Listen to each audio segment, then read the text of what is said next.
I'm excited to be a part of this. I'm seeing tonight there's a big community fair. It's free, which I think is really important to point out off the top. A health clinic, and to talk about the importance of clinical trials. Joan, thank you for being here with us. Oh, it's a pleasure to be here this morning. Yes, and we have Dr. Scott too, which I think you're going to do a little health checkup on me. So I'm looking forward to that. I think. Let's start with you, Joan. Let's talk about what's happening tonight, and we want anyone who's watching right now to go ahead and come. Right? Definitely. So we have an event. It's a free event. It's community at the Scottish Rice Center, and it's an opportunity to receive free health screenings, which Dr. Scott will demonstrate, and we have an opportunity to have people come. It's open to the public. You can register on site, receive free health screenings, meet local organizations, and just really learn more about clinical trials. That's wonderful. Yes. And I do think a lot of people don't know much about clinical trials, and that's part of the problem, right? There are not as many people are involved in these, but we need them to be. Exactly. Tell us about that. So it is important.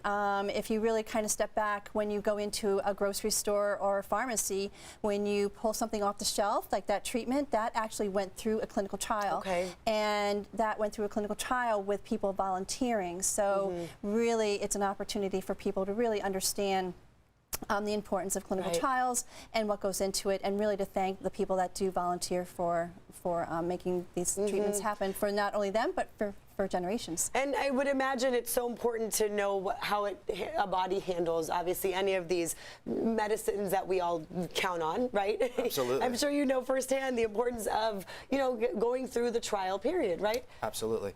Yeah, I mean, every medication that we have, as Joan was alluding to, every medication that we have is sort of going through this process of being clinically evaluated for safety and effectiveness. And the COVID pandemic really sort of showed the importance of that process. All the vaccines that we have, all the antiviral medications that we're using right now, the monoclonal antibodies, they're all, recently went through this process. So people volunteered to be tested on, right? Absolutely. Is it scary at all? Just for anyone who's like, oh, I don't want to do that. We try to make the process as easy and as painless as possible. And, really what we're trying to do with an event like this is just community engagement. We're trying to give people information about their health, give them options. That's what it's really all about for us, is giving people options for potential treatments and letting them decide what works best for them. Dr. Scott, you brought a few things that I have no idea what these are. Tell us, bring us through the line here. Sure. Yeah, we'll start over here. So typically at a mobile health screening like this, we will do some very basic things. So we'll take an intake, sort of assess risk for metabolic diseases, cardiovascular risk factors, and then we just do some very basic things: height, weight, body mass index. We check people's blood pressure, their vital signs, oxygen levels. And then we'll typically, do some diabetes screening. So we do some either a hemoglobin A1C or a fasting blood glucose, and that gives us information. We have like about 90 seconds. Do you want to start one of these on me? Is there one you would like to absolutely. Put me to the test and see how I do? Absolutely. Well, we could just do your blood pressure. Let's so do we don't that. have a ton of time. I'm sure you saw the microphone issues we had. I think my blood pressure is a little bit higher than normal. And actually tonight there will be a free blood pressure screening tonight at the event. And that's so important. People don't always get their vitals checked, these basic things that they should have. Exactly. Yes. Do you need me to be relaxed and calm? You can just put your arm down by your side. That's perfect. I'll try.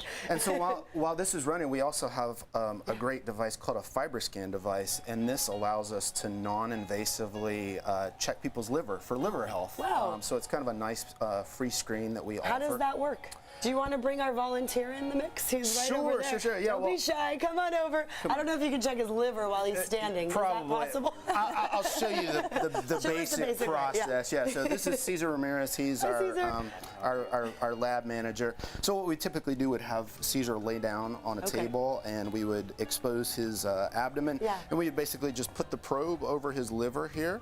And this device basically just delivers a few little vibrations that allows us to that easy though. That's awesome. Okay, how's my blood pressure? It just started. It errored out. It may be because you're standing.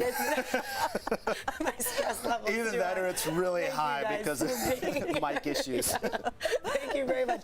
We will be right back after this break.